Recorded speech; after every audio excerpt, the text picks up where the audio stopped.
আসসালামু আলাইকুম। আপনাদের জন্য ছোট একটা হাদিস শরীফ নিয়ে আসছি। প্লিজ আপনাদের লাইক, কমেন্ট, শেয়ার কিছু করতে হবে না। জাস্ট ১ মিনিট সময় দিয়ে হাদিসটি শোনেন।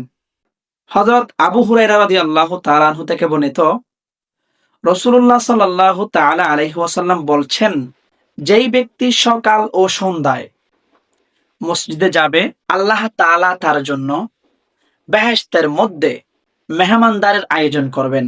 সুবহানাল্লাহ।